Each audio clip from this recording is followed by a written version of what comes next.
السلام عليكم ورحمة الله وبركاته. kulanti wacan oo wanaagsan daawadayaal dhammaantiinba ku soo dhawaada barnaamij gaar ah oo aynu ku eegi doono culimada masjidka jaamaca ee magaalada Xariirad oo si weyn uga mahad celiyay deeq biyagelina oo ka soo gaadhay dalka New Zealand uguna deeqday Marwo Aamina Barkhad Faahiye Fariid oo loo yaqaano Aamina Bari Cune culimada masaajidka oo ka dhex muuqanayo imaamka masjid kamida masaajida magaaladaasi Xariirad Sheikh Ahmed Mohamed Giri ayaa si weyn uga mahad celiyay deeqdan biyagelinta ah waxaana tilmaameen inay ahayd mid si aad loogu baahnaa sidoo kale culimadani waxa ay ka warameen xaaladda masaajidka iyo waqti xaadirkan waxa kale oo ay sheegeen waxyaabaha uu u baahan yahay oo ay ka mid yihiin qolkii dumarka qaybta mimbarka ama yeese khudbadda jumcada laga soo jeediyo dayr iyo waxyaabo kale oo lamida daawadayaal aynu dhammaanteen isha ku qabanno qadar daqiiqadana aynu ka dhageysano culimada masaajidkan oo qaada dhigaya mahadnaqa deeqdan sidoo kalena ka warbixinaya baahida masaajidkaasi alxamdulillah walaal insha Allah taala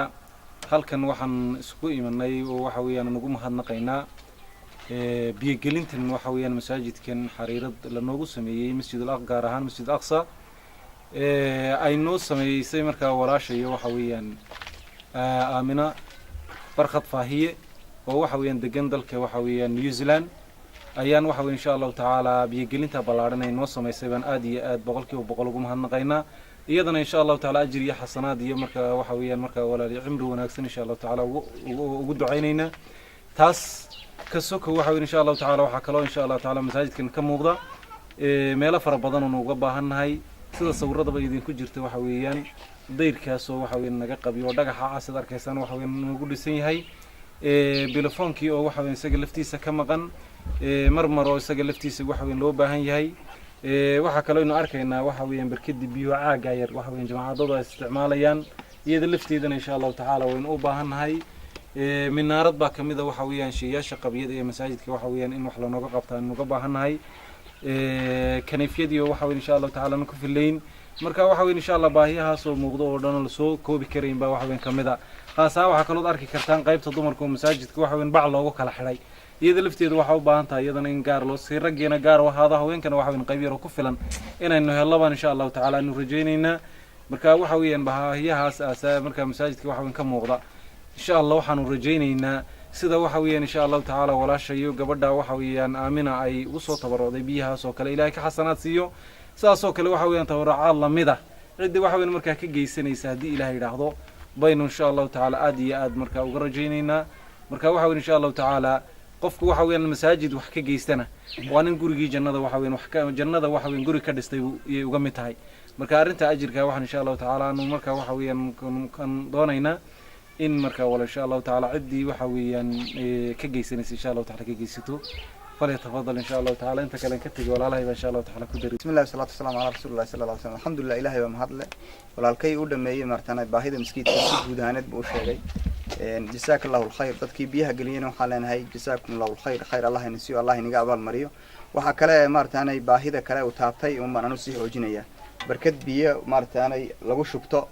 هي بلسان كمساجدك هي قيبة دمرك هي الله مستعان هي مرمر هي من عرب هي محي هيدي الله مستعان ديرك جود مرتان مساجدك انت اسمن حوجينيا waxaan Allah sida uu imaamku inoo sheegay baahida ay wajirtaa dadkii wax ka bixiyay khayr Allah insiiyo dadka kale ee ogol ama martaan jecel in masaajid ay dhisaan Allah guriyo jannada ay inaga dhisayaan leenahay jazaakumullahu khayr arintaas ku soo martaan deeqan leenahay jazaakumullahu khayr السلام عليكم بسم الله الرحمن الرحيم الحمد لله رب العالمين لهبا ما اسكله inta ka bacdina waxaan halkan aad uga mahadnaqaynaa gabadha walaasheen ee biyahaas ugu deeqday masaajidka Ilaahay ka ajar iyo xasanaad sii baahiyaha kale masaajidku u baahan yahay culimadii ugu horeysa ka fallootay oo maxaa imaamkiiba aad uga sheekeeyay culimada kaleba wax kan ku xoojin lama jira inta maan leenahay inay wax ka soo qabtaan cidii u diyaar inay wax ka qabato ilaahayna ka ajar siiye kulli tadii masaajid dhismihiisa oo ugu wanaagsan adduunyadana waxay noqonaysaa sadaqa tijaariya oo aakhirana way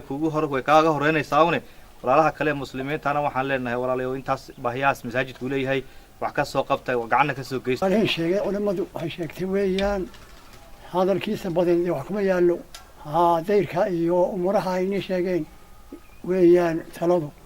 ilaahay aynaga ajir siiyo aakhiriya iftii ka dhirga waa dhimina waxaad nagu soo tabcanayseen nagu soo